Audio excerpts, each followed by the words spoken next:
Hello and very warm welcome to Skiller academy NET JRF. मेरा नाम है आशीष केसरवानी और आज हम बात करने वाले हैं इंडियन पॉलिटिकल थॉट के अंदर कौटिल्य के पॉलिटिकल थॉट के बारे में।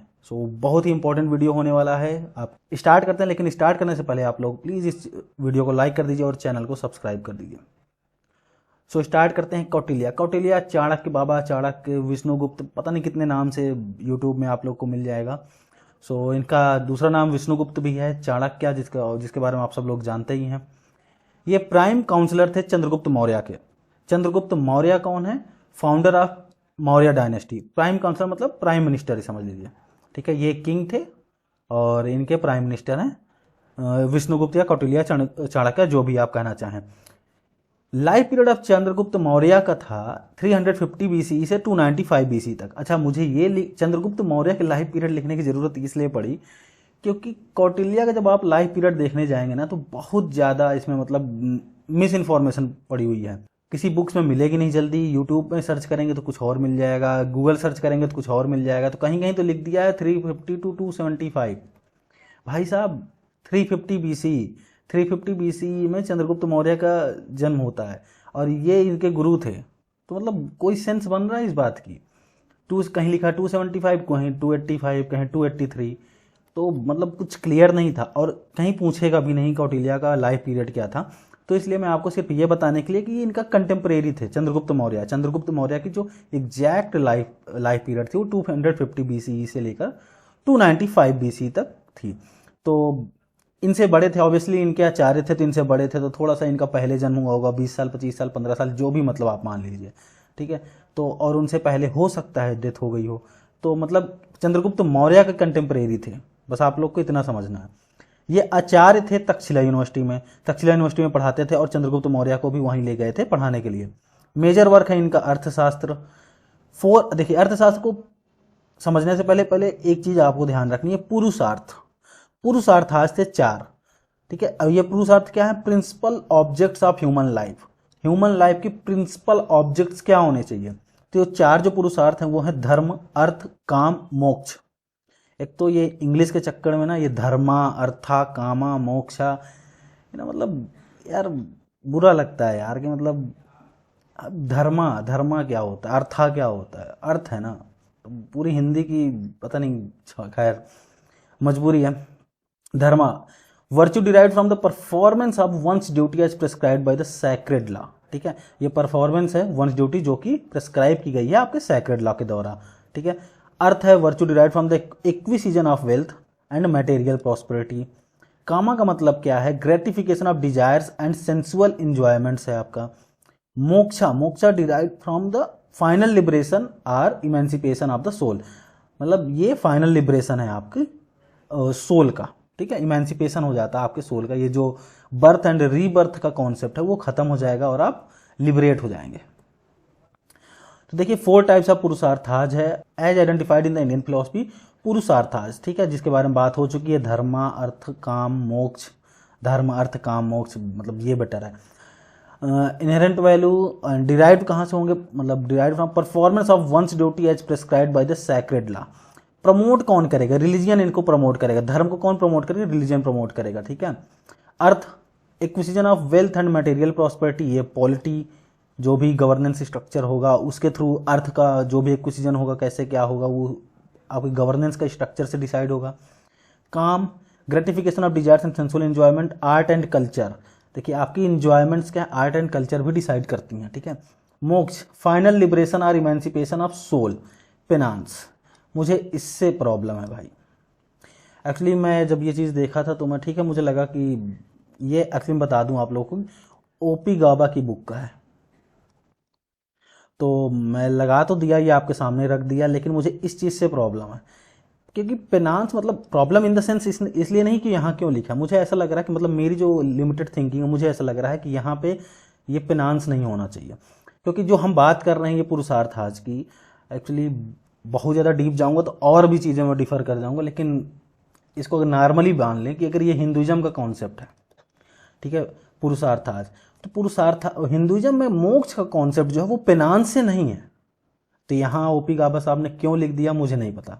तो आपके सामने ये है, आपका डिसीजन है कि मैं आपको ये बता दे रहा हूँ सोर्स क्या है ओपी गाबा का है। तो पेनांस नहीं है, पेनांस एक्चुअली जैनिज्म में है और उसमें होता है केवलिन होना होता है, मतलब कैवल्या। कैवल्या एक्चुअली मोक्ष से ही रिलेटेड है। जैसे हिंदुइज्म में बोलते हैं कि मोक्ष, मोक्ष का मतलब क्या होता है, बर्थ एंड रीबर्थ से आप लिबरेट हो चुके हैं, आपकी सोल दोबारा अब बर्थ नहीं लेगी, ठीक है। तो आप इस जो साइकिल है बर्थ एंड रीबर्थ से, उससे ऊपर उठ चुके हैं, तो ये मोक्ष होता है। एक्चुअली हिंदुइज्म में मोक्ष कैसे मिलता है, ईश्वर के पास जाने से, ठीक है, ईश्वर की भक्ति करने से, ठीक है, ईश्वर के समीप जाइए आप, उन सब चीज़ों से मोक्ष मिलता है। आप यहाँ पे क्या लिखा है कि आप पेनांस, पेनांस मतलब होता है कि आपने जो भी गलत काम किए हैं उसके लिए आप अपने आप को खुद को नुकसान पहुंचाए, मतलब कुछ इस तरह का, वो एक्चुअली होता है पेनांस का कॉन्सेप्ट जैनिज्म में।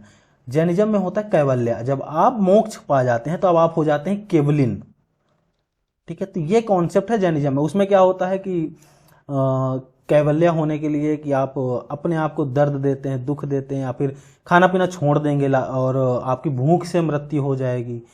और ऑब्वियसली जो बहुत ज़्यादा रिलीजियस होगा वही कर पाएगा, क्योंकि ये जो बहुत ज़्यादा डिवोटेड होगा गॉड के प्रति, सिर्फ वही कर सकता है, ईश्वर के प्रति जो बहुत ज़्यादा डिवोटेड होगा। तो सबके बस का नहीं, तो इसलिए कैवल्या सबको नहीं मिल सकता, ठीक है। तो पेनांस में ये होता है। तो ये मेरी लिमिटेड नॉलेज है, तो मतलब मैं गलत भी हो सकता हूँ, लेकिन मुझे लगा कि जो मैं फील कर रहा हूँ ये चीज़ देख के, तो मैं ये नहीं कह रहा हूँ कोई गलत है कोई सही है, बस ये कह रहा हूँ कि मेरी जो लिमिटेड नॉलेज है उसके अकॉर्डिंग पेनांस यहाँ पे नहीं होना चाहिए। पेनांस जैनिज्म का कॉन्सेप्ट है। खैर जो भी है, आगे बढ़ते हैं।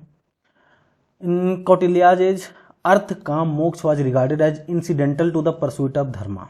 कौटिल्य के टाइम तक क्या था कि जो ये अर्थ काम मोक्ष थे ना, ये सेकेंडरी थे, किसके लिए, धर्मा प्राइमरी था। मतलब आपको इंड गोल आपका क्या होगा, धर्म, और अर्थ काम मोक्ष इसको आप साइड भी कर सकते हैं, मतलब ये आपके मीन्स बन सकते हैं, लेकिन ये इंड नहीं हो सकते हैं, कुछ इस तरह का कॉन्सेप्ट था। लेकिन जब अर्थशास्त्र आया ना, इसने बोला कि भैया आप अर्था को भी इंड बना सकते हैं, जरूरी नहीं है कि आप धर्म को ही इंड बनाएं, ठीक है।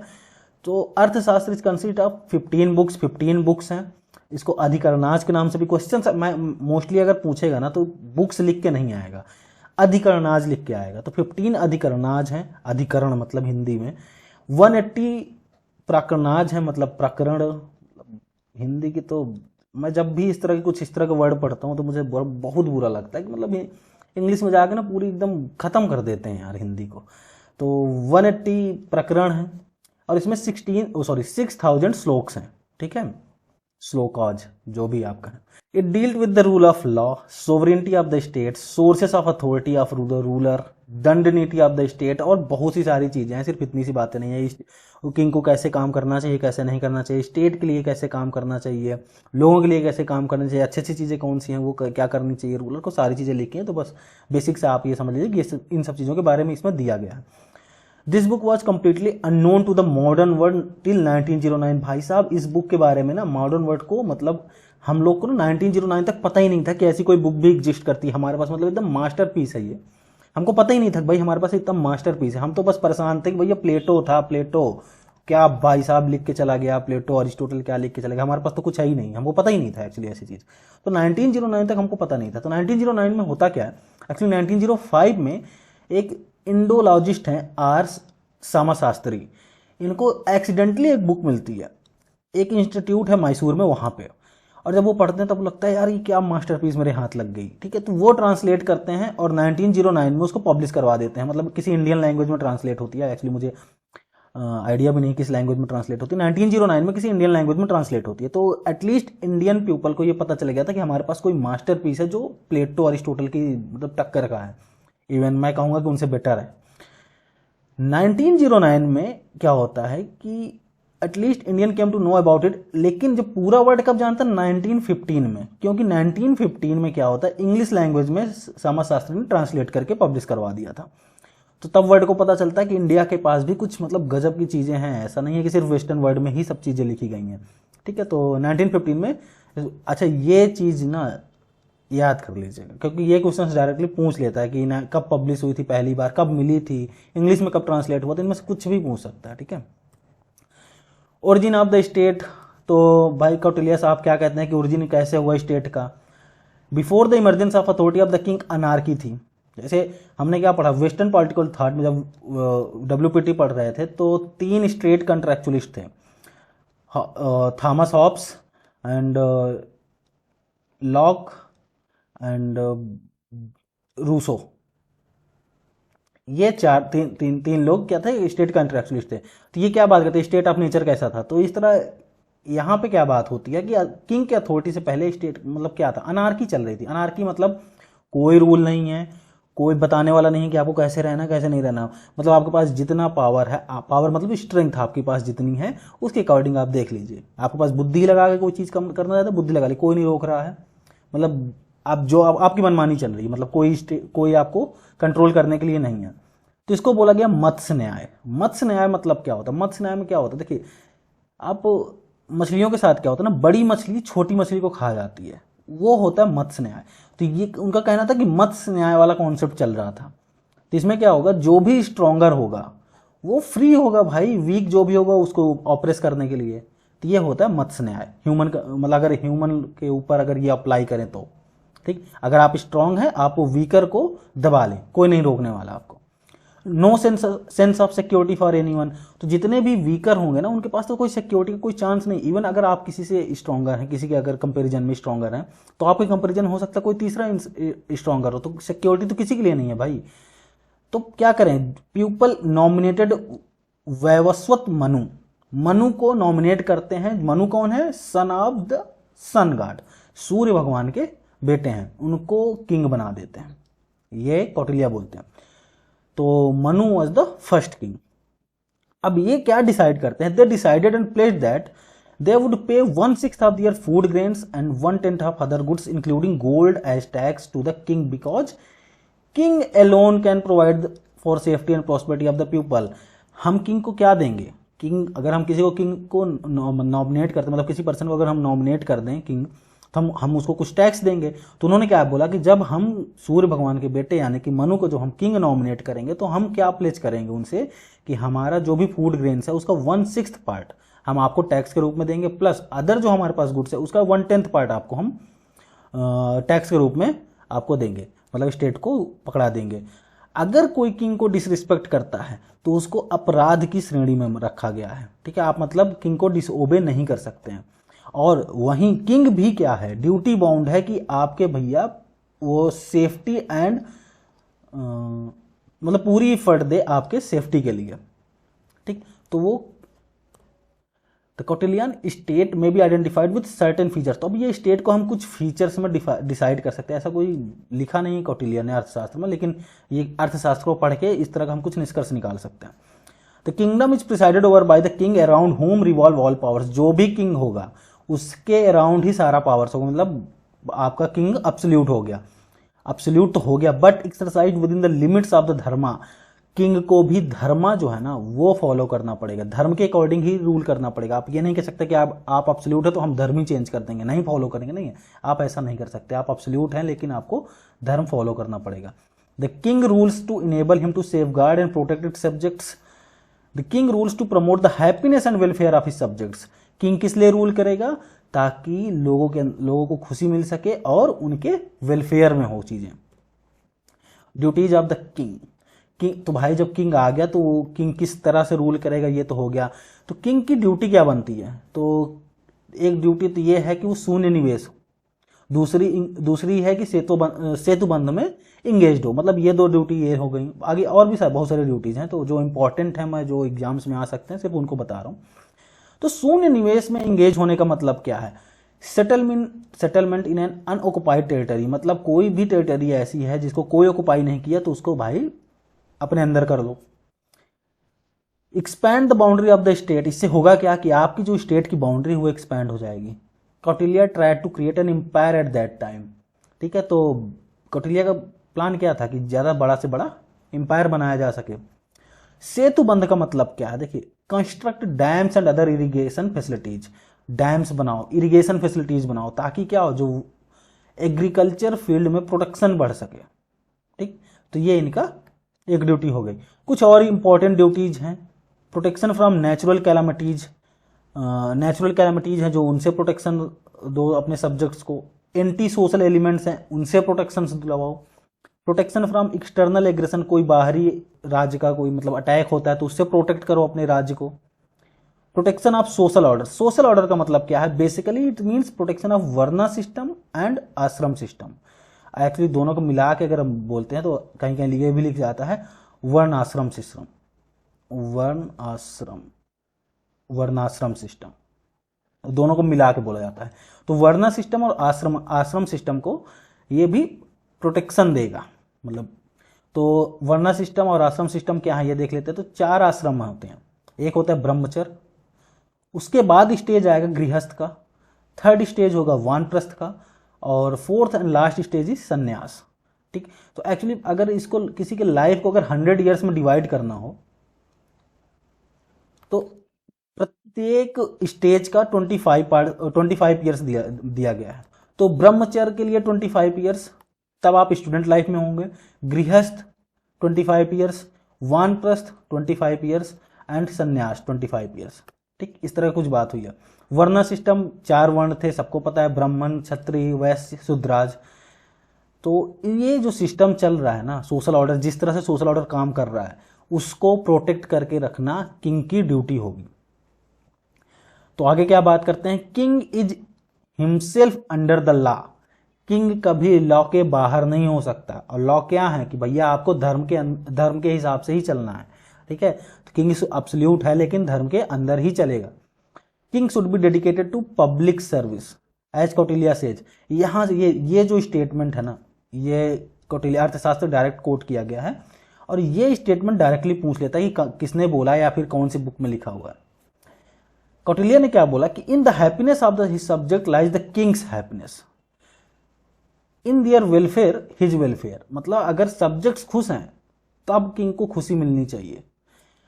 सब्जेक्ट्स के वेलफेयर में ही किंग का वेलफेयर है। ये नहीं कि मेरे वेलफेयर में सब्जेक्ट को वेलफेयर मानो। मतलब जो भी लोग हैं उसके राज्य में अगर वो खुश हैं तो किंग खुश है, अगर वो अच्छे से जीवन यापन कर रहे हैं अपना तो किंग के लिए वो बेटर है। He shall not consider as good only that which pleases him. वो सिर्फ उसी चीज को अच्छा नहीं कंसीडर करेगा जो उसको अच्छा लगे, but treat as beneficial to him whatever pleases the subjects. मतलब जो उसके सब्जेक्ट्स को अच्छा लगे वो माने कि भैया ये ही बेनिफिशियल है। So the king was powerful but powerful with in limits. अच्छा, ये जो लाइन पढ़ के एक फीलिंग आ रही है ना कि वेलफेयर स्टेट की बात हो रही है। बहुत सारे काम हुए थे एक्चुअली। जब आप अगर हिस्ट्री कोई पढ़ा हो ना तो चंद्रगुप्त मौर्य के जब पीरियड कोई पढ़ेगा तो बहुत सारी चीजें हैं। इवन अर्थशास्त्र में भी ये चीज लिखा है कि आप रोड के किनारे ना मतलब बैठने के लिए बना दें, कुछ रेस्ट करने के लिए, ताकि जब व्यापारी रोड से जाएं, क्योंकि एक सिटी से दूसरी सिटी जा रहे हैं, एक नगर से दूसरे नगर जा रहे हैं, तो अगर मान लो थकान होती है तो पेड़ लगवा दें रोड के किनारे ताकि वो छाँव में बैठ सके, आराम कर सके। आराम करने के लिए वो चीज़ें बनाई जाएं। बहुत सी चीज़ें हैं, मतलब बहुत अच्छी अच्छी बातें इन्होंने की हैं। So the next point is the king was powerful but powerful with in limits. King powerful है लेकिन एक लिमिट भी लगेगी उसके ऊपर। ठीक, तो ऐसी सी बातें हुई हैं अर्थशास्त्र के अंदर। सो मेन थ्योरीज में देखते हैं कि अर्थशास्त्र में मेन थ्योरीज कौन कौन सी हैं। तो सबसे पहली थ्योरी जिसके बारे में बात करने वाले हैं, सप्तांग थ्योरी। सप्त मीन्स होता है 7 या 7 और अंग मीन्स होता है आर्गन। तो मतलब इन्होंने क्या बोला कि स्टेट के ना 7 ऑर्गन्स हैं और जो 7 ऑर्गन्स हैं उन्हीं के अकॉर्डिंग स्टेट अच्छे से चल सकता है। अदरवाइज स्टेट की डेथ हो जाएगी, मतलब स्टेट खत्म हो जाएगा, सही से सरवाइव नहीं कर पाएगा कोई भी स्टेट। तो वो 7 ऑर्गन्स कौन कौन से? स्वामी, किंग। तो ऑब्वियसली किंग जो होगा वो सुप्रीम होगा। अच्छा, ये भी है, ये जो ऑर्डर में लिखा है ना, ये ऑर्डर ऑफ इंपॉर्टेंस है। मतलब स्वामी सबसे ऊपर होगा इंपॉर्टेंस में, उसके बाद होगा अमात्या। अमात्या मतलब ऑफिसर्स और एडमिनिस्ट्रेटर्स, बहुत जगह इसको मिनिस्टर्स भी लिख के रखे हैं। तो एक्चुअली बहुत ज़्यादा ये कौटिल्य की जब अर्थशास्त्र को लेकर अगर आप देखेंगे ना तो डिफरेंट बुक्स, मतलब कि आपके पास डिफरेंट सोर्स हैं, तो इसका मतलब ये है कि आप चीज़ें को डिफरेंट तरीके से देख रहे होंगे। क्योंकि 2-3 सोर्सेस मेरे पास हैं, तो उसमें से किसी में ये बोला गया कि अमात्या मिनिस्टर्स नहीं थे, वो सिर्फ ऑफिसर्स एंड एडमिनिस्ट्रेटर्स थे। कुछ सोर्सेस में ये बोला गया कि वो मिनिस्टर्स थे। तो अब ये भी बात नहीं है कि सोर्सेस रिलायबल नहीं था जिसमें मिनिस्टर्स नहीं बोला गया, बहुत ही अच्छे सोर्स थे। इवन वो आईआईटी के प्रोफेसर्स के द्वारा वो पढ़ाया गया था। तो मतलब मैं ये नहीं कह रहा हूँ कि आईआईटी के प्रोफेसर गलत नहीं पढ़ा सकता, लेकिन वो ऑब्वियस बात है रिलायबल सोर्स से ही पढ़ाया होगा। तो लेकिन एग्जाम्स के लिए आपको मिनिस्टर्स ध्यान रखना है, क्योंकि मिनिस्टर्स के नाम पे ही नेट का एग्जाम निकलता है, तो मिनिस्टर्स को ही मान के चलता है। बस दूसरा जो पॉइंट है ऑफिसर्स एंड एडमिनिस्ट्रेटर्स, वो भी आपको ध्यान रखना है कि ये भी है।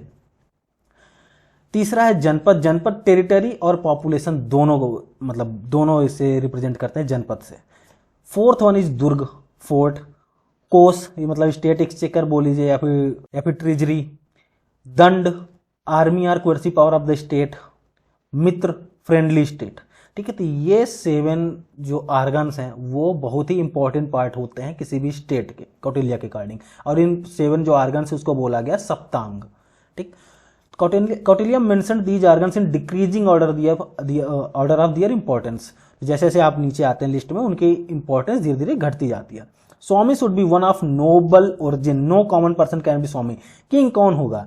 कोई नोबल ओरिजिन का होगा, ठीक, कॉमन पर्सन नहीं हो सकता। इवन उन्होंने ये भी चीज बोला कि किंग के अंदर कौन कौन से गुण होने चाहिए, वो इंपॉर्टेंट नहीं है एग्जाम के लिए। नहीं तो इवन मैं रिकमेंड करूंगा कि अगर आप पॉलिटिकल साइंस के स्टूडेंट हो यार, तो मतलब आप को ना अर्थशास्त्र पढ़ना चाहिए। चाहे आप अर्थशास्त्र डायरेक्ट पढ़ लीजिए या फिर अर्थशास्त्र को और डिटेल में समझ लीजिए, किसी ऐसे सोर्स से जो डिटेल में आपको समझा दे। क्योंकि जब कोई दूसरी बुक पढ़ेंगे तो वो इस तरह से वो लिखेगा कि आपको समझाना है, और अर्थशास्त्र एज इट इज अगर आप पढ़ेंगे तो आपको थोड़ी प्रॉब्लम होगी।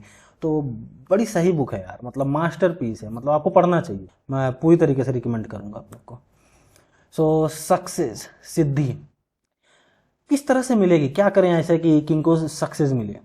Siddhis can be achieved through 3 powers. 3 powers तो आपके पास होनी चाहिए। सबसे पहली चीज क्या है? The powers of Kings council, मतलब मंत्र शक्ति, मंत्रा शक्ति जो भी बोले। स्ट्रेंथ ऑफ नॉलेज, मतलब आपके पास नॉलेज होनी चाहिए। दूसरी चीज क्या है? Powers of the Kings material resources, उसको बोला गया प्रभु शक्ति। The strength of the revenue, आपके पास माइंड हो, आपके पास नॉलेज हो, आपके पास पैसे हो। किंग्स एनर्जी, उत्साह शक्ति। The powers, the prowess are physical strength, आपके पास फिजिकल स्ट्रेंथ। जब ये तीनों मिल जाएंगी तब अटैक करिए ना भाई साहब, और जीतिए कोई भी स्टेट। आपको क्या चाहिए? आपको नॉलेज चाहिए, आपको पता हो कैसे अटैक करना है, आपके पास पैसा हो अटैक करने के लिए, आपके पास स्ट्रेंथ हो अटैक करने के लिए, तो अटैक करिए, दूसरे स्टेट जीतिए। तो इस तरह से आप सक्सेस गेन कर सकते हैं। तो next is Kautilya's foreign policy. Kautilya ने फॉरेन पॉलिसी के नाम पे 2 थ्योरी दी है इन्होंने। एक थ्योरी को बोला गया सद्गुण्य थ्योरी, एक थ्योरी को बोला गया, दूसरी थ्योरी को राजमंडल थ्योरी। राजमंडल थ्योरी जो इनकी है सबसे ज्यादा फेमस थ्योरी यही है। ठीक, तो सद्गुण थ्योरी पर स्टार्ट करते हैं। सद्गुण थ्योरी क्या है? 6 मेजर्स हैं इसमें। तो अब वो 6 मेजर्स कौन कौन है? संधि, विग्रह, आसना, यना, संश्रया एंड द्वैधी भाव। ये 6 मेजर्स हैं। तब ये 6 मेजर्स क्या कहते हैं? संधि का मतलब क्या है? Sandhi is the policy of friendship. ठीक, ये friendship which is to be undertaken by the swami और the ruler when he finds himself to be weaker than his enemy. देखिए कितनी अच्छी बात कह रहा है कि जो स्वामी है, जो किंग है, जब वो उसको ये लगता है कि मैं अपने एनिमी से कमजोर हूं, तो वो क्या करेगा? फ्रेंडशिप करेगा। ठीक, वो फ्रेंड्स ढूंढेगा कि मैं किसको अपना फ्रेंड बना लूं, ताकि जो मेरा एनिमी है वो मेरे ऊपर अटैक करने से डरे, कि अगर मैं अटैक कर दिया तो इसका दोस्त भी आके बोलेगा। ठीक, विग्रह, policy of hostility. Swami should undertake this policy when he finds himself to be stronger than the enemy. और दूसरी, अगर सिचुएशन अदर वे अराउंड हो कि किंग को फील हो रहा है कि भैया मैं अपने एनिमी से ज्यादा स्ट्रॉन्गर हूं, तो हॉस्टिलिटी वाली पॉलिसी अपनाओ ना। उसके खिलाफ अच्छे व्यवहार रखने की जरूरत ही नहीं है आपको। एनिमी के खिलाफ अच्छे व्यवहार रख के क्या करोगे? तीसरा है asana, the policy of remaining quiet. His power is equal to his enemy. अगर आपको पता है कि आपका एनिमी भी आपके बराबर पावर रखता है, तो आप लड़ाई करने क्यों जाओगे भाई? अब ये वही वाली बात हो गई ना कि 2 व्यक्ति हैं, इसके पास भी गन है, इसके पास भी गन है, अब दोनों गन एक दूसरे के ऊपर निशाने पे लगाए हैं। मत ही चलाओ गोली ना, तो ज्यादा बेटर है। तो नहीं तो ये भी जाएगा, ये भी जाएगा, कुछ नहीं बचे, वैक्यूम क्रिएट हो जाएगा यहाँ पे। तो बेटर ये है कि इस तरह कंडीशन में सॉरी कौटिल्य का मानना यह है कि इस तरह की कंडीशन जब बन जाए कि जब दोनों लोग बराबर हो तो एक शांत बैठे रहो, वेट करो कि कब मुझे ये सिचुएशन मिलेगी कि मैं उसके ऊपर अटैक कर दूं और मैं जीत जाऊं, इस चीज का वेट करना है। yana means expansion. When the Swami is strong enough, he should undertake expeditions one after the other to expand his kingdom. यना वाली कंडीशन के लिए सबसे ज्यादा जोर दिया जाएगा। क्यों? क्योंकि जैसे आपको लग जाए कि इतने स्ट्रांग हो कि आप सबको हराते चले जाओगे, तब स्टार्ट कर दो सबके ऊपर अटैक करना। मतलब एक के ऊपर अटैक करो, टेरिटरी उसकी अपने अंडर लो, दूसरे के ऊपर अटैक करो, उसकी टेरिटरी अपने अंदर लो। ये पॉलिसी आपको अपनाना है। The fifth one is samshraya. Samshraya is seeking shelter. अब ऐसी कंडीशन हो जाए कि आप बहुत ही ज्यादा कमजोर हैं, इवन ये भी हो सकता है कि आपका स्टेट आपसे छिन गया हो, तब आप क्या करेंगे? तब आपको क्या करना है? It should be followed by a king who is extremely weak. ठीक है, एक्सट्रीमली वीक कंडीशन में आप आ गए हैं, अब क्या करेंगे? He should in that situation take refuge in fortified kingdom of other king. सीधे सीधे अपने किसी दोस्त या मित्र या फिर किसी भी किंग के फोर्टिफाइड किंगडम में जाके शरण ले लीजिए। भैया जब तक मैं अपनी सब चीजें मेंटेन नहीं कर लेता, अपनी आर्मी फिर से खड़ी नहीं कर लेता, तब तक आप मुझे यहाँ रहने की परमिशन दे दीजिए। ठीक। And later if situation becomes favourable, जैसे सिचुएशन फेवरेबल होगी to him he should take the expansionist form. देखिए एक चीज आपको समझ में आ रही होगी ना कि यहाँ पे कोई मोरालिटी जैसी कोई बात नहीं हो रही है कि नहीं आप अच्छे से जिए और दूसरे स्टेट वाले को भी अच्छे से जीने दीजिए। कौटिल्य का सीधा सा मानना है कि आप बहुत अच्छे राजा बनिए अपने सब्जेक्ट्स के लिए, मतलब अपने राज्य के लोगों के लिए, और हमेशा तैयार रहिए कि आप दूसरे का स्टेट अपने कंट्रोल में कर लेंगे, उसको ऊपर अटैक करेंगे और उसको अपने मतलब उसको कॉन्क्वर कर लेंगे। ठीक। तो अब जब वो स्टेट हो जाएगा तब उसके साथ उनके उस स्टेट के लोगों के साथ भी अच्छा करिए, वो अलग मैटर है। तो लेकिन एक्सपेंशनिस्ट पोजीशन हमेशा बना के रखिए, आपको एक्सपेंशन करना है, ये आपको कभी नहीं भूलना, मतलब किंग को। द्वैधी भाव। द्वैधी भाव का मतलब डबल डीलिंग। डबल डीलिंग में क्या होगा? इंप्लीमेंटिंग द पॉलिसी ऑफ संधि with one king and the policy of hostility with another king at the same time. एक ही टाइम पे एक किंग से आप संधि कर रहे होंगे और दूसरे किंग के साथ आप हॉस्टिलिटी वाली पॉलिसी अपना रहे होंगे। ठीक। तो ये जो 6 मेजर्स थे ये हैं आपके सद्गुण theory part.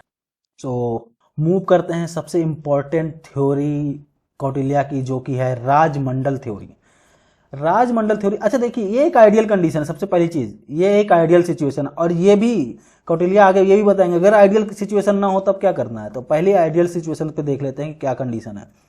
According to which विजिगिसु आर द कॉन्क्वरर। विजिगिसु का मतलब ये है यहाँ पे जो आपका किंग है, विजिगिसु मतलब होता है कॉन्क्वरर। ठीक। Should conduct his foreign policy. तो फॉरेन पॉलिसी किस तरह की होनी चाहिए राजमंडल थ्योरी के हिसाब से? इसके अंदर सबसे पहली चीज जो आपको देखना है वो 12 स्टेट्स हैं, और वो जो 12 स्टेट्स है उसके अंदर विजिगिसु जिसके लिए ही बोला जा रहा है कि विजिगिसु को किस तरह की पॉलिसी अपनानी है, वो भी आएगा और दूसरे लोग भी आएंगे। तो विजिगिसु को बोला गया कॉन्क्वरर। अब देखिए states in forward direction of विजिगिसु का मतलब क्या है? देखिए एक्चुअली जो ये जो लिखा हुआ है यहाँ पे वो इस तरह से मतलब लिनियर कंडीशन में नहीं है, ये कुछ इस तरह से है, मतलब सर्कल्स अगर देख लें। ठीक। सॉरी, अरे ये अगर मान लीजिए यहाँ पे आपका विजिगिसु है तो इस डायरेक्शन में जाएगा तो ये आपका होगा फॉरवर्ड डायरेक्शन। तो फॉरवर्ड डायरेक्शन में ये सारे किंग्स आएंगे या फिर ये सारे किंग्स के स्टेट्स आएंगे। ठीक है, ये विजिगिसु का बैकवर्ड डायरेक्शन होगा। तो अगला जो जैसे इसका मानना ये था, मैं इसको समझाने से पहले एक चीज बता दूं, कौटिल्य का मानना यह था कि आपका जो नेबरिंग स्टेट है ना वो आपका दोस्त नहीं है। ठीक है, आप कितना भी अच्छा उसके साथ रिलेशन बना के रखिए, वो आपका दोस्त नहीं। मैं आपको बताऊं, जब मैं पहली बार ये अर्थशास्त्र के बारे में पढ़ा था और जब मैंने पहली बार राजमंडला थ्योरी पढ़ा था, तब मुझे एक फीलिंग आई कि काश नेहरू साहब को, प्राइम मिनिस्टर नेहरू जो हमारे थे, उनको ये थ्योरी के बारे में पता होता। मैं ये नहीं कह रहा हूँ, मैं क्रिटिसाइज नहीं कर रहा हूँ, ठीक है, मतलब किसी को क्रिटिसाइज नहीं कर रहा हूँ, मतलब मुझे लिटरली ये वाली फीलिंग आई थी कि काश उनको ये थ्योरी पता होती कि अपने नेबर को कभी भी दोस्त मान के चलिए, नहीं दोस्ती रखिए सब ठीक है, लेकिन आप दोस्त मान के मत चलिए, ये मान के तो कभी मत चलिए कि सामने वाला अटैक नहीं करेगा क्योंकि वो दोस्त है। ठीक, और नेहरू के साथ यही गलती हो गई थी। उनका मानना यही था कि चीन कभी हमारे ऊपर अटैक कर ही नहीं सकता। तो खैर वो अलग मैटर है, वो मतलब जब मैं पढ़ा तो मुझे लगा यार कि अगर ये चीज़ इतनी नॉर्मली लिखी हुई है तो उनको भी पता ही रही होगी, या फिर जो डिसीजन मेकर थे उस टाइम को उनको तो पता ही रहा होगा।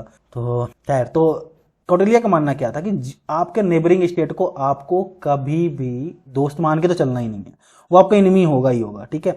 दोस्त है भी तो कौटिल्य तो ये भी कहता है जो आपका मित्र होगा उसको भी बाद में कॉन्कर करना ही है, तो दोस्त मानने की जरूरत भी नहीं है, ठीक है। तो स्टार्ट करते हैं। तो सबसे पहला स्टेट बनेगा विजिगिसु के बाद का, ऐसे मान लीजिए ये विजिगिसु का, तो इसके बगल में जो भी स्टेट होगा, या फिर इसको एक्चुअली इस तरह से देख लेते हैं, तो ये वाला जो स्टेट बनेगा ना, ये होगा अरिका, ये आपका इनमी ही होगा। तो ये आइडियल कंडीशन है, ठीक है, जरूरी नहीं कि ना इनमी हो, तो आइडियल कंडीशन ना हो तो फिर कैसे करना है वो भी बताएंगे। तो उनका मानना यह है कि जो पहला राज्य पड़ेगा, पहला स्टेट पड़ेगा, वो अरी का पड़ेगा। अरी मीन्स होता है इनमी, इनमी किसका? विजिगिसु का, ठीक।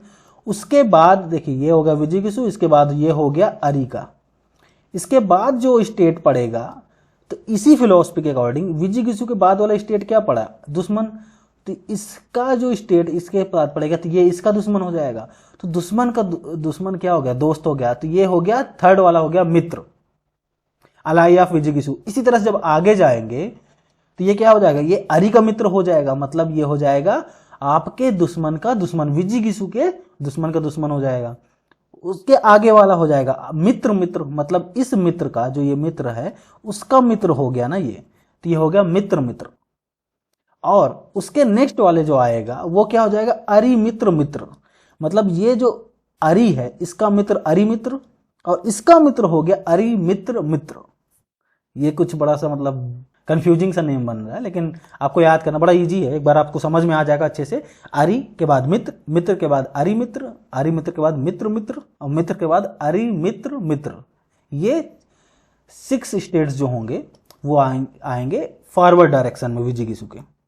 लेकिन जो बैकवर्ड डायरेक्शन में आएंगे वो कुछ स्टेट्स होंगे। बैकवर्ड डायरेक्शन में जो स्टेट आएगा, जो इनमी होगा, सबसे पहला वाला इनमी इधर भी माना जाएगा, उसको बोला जाएगा पार्श्व निग्रह, enemy in the rear of the विजिगिसु।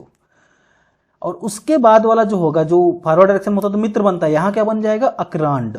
अक्रांड जो होगा वो होगा विजिगिसु का दोस्त होगा। और सेम कंडीशन अगला वाला क्या आ जाएगा? पार्श्व निग्रह सारा, सारा मीन्स दोस्त। और अगला नेक्स्ट वाला आ जाएगा अक्रांड सारा, ठीक है। तो आगे इधर बैकवर्ड डायरेक्शन में सिर्फ 4 स्टेट के बारे में बात हुई है।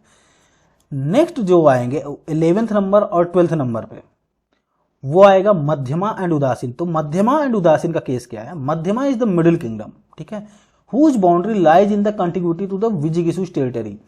विजिगिसु टेरिटरी के साथ ही मिलती है मध्यमा की टेरिटरी, ठीक है। And who is powerful than both विजिगिसु एंड अरी, मतलब कि विजिगिसु जो कॉन्करर ना, जो सबको जीतने निकला है, उससे भी ज्यादा पावरफुल है, और उसके दुश्मन से तो पावरफुल है ही है, मतलब विजिगिसु एंड अरी दोनों से ज्यादा पावरफुल है।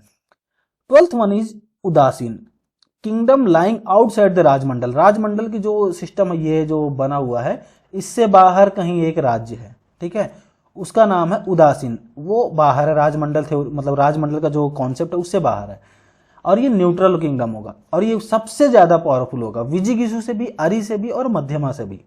कुछ इस तरह का कॉन्सेप्ट है। मतलब एक बार आप बैठ के इसको देखना, लिख लेना कॉपी में, उसके बाद इसको एक बार देखना, क्या गजब का बंदा बुद्धि लगाया ना। ऐसे थोड़ी ना उसको मतलब चाणक्य नीति करके यूट्यूब चैनल चला दे रहे हैं कि चाणक्य नीति पढ़ा रहे हैं, चाणक्य नीति के नाम से पता नहीं क्या क्या लिख देते हैं। तो मतलब बंदे ने कुछ लिखा है यार। अगर राजमंडल एग्जिस्ट कर रहा है तो क्या करेगा? King should first try to conquer ari. क्या केस था? यहां पे विजिगिसु है, उसके बाद अरी है, तो अरी को खत्म करो, अरी के बाद मध्यमा को खत्म कर दो, क्योंकि अरी का मतलब सिर्फ यहाँ अरी से नहीं है, ठीक है। जितने भी अरी के बाद अरी मित्र होगा, अरी मित्र मित्र होगा, इन सबको खत्म कर दो। उसके बाद आओ ना मध्यमा में, मध्यमा खत्म कर देंगे, क्योंकि आप इन सबको खत्म करने के बाद आप मध्यमा से भी ज्यादा पावरफुल हो जाएगा। जैसे आप मध्यमा से ज्यादा पावरफुल हो जाएंगे, मध्यमा को खत्म करिए, उसके बाद आप उदासीन से ज्यादा पावरफुल हो जाएंगे, तो आप उदासीन को खत्म कर दीजिए। इंड गोल क्या है? मास्टर ऑफ इंटायर टेरिटरी बनना, ठीक। लेकिन अगर राजमंडला थ्योरी के हिसाब से सारी चीजें एग्जिस्ट नहीं कर रही, तब क्या होगा? That is king find other territories not in the manner that is explained in the theory, then तब क्या होगा भाई? He could go and subdue ari first. सबसे पहले जाके अरी की तो बड़ी चढ़नी, सबसे पहले अरी तो जाएगा। देन कॉन्क्वर मित्र, कोई मोरालिटी रखने की जरूरत नहीं है, मित्र को भी खत्म करो भाई।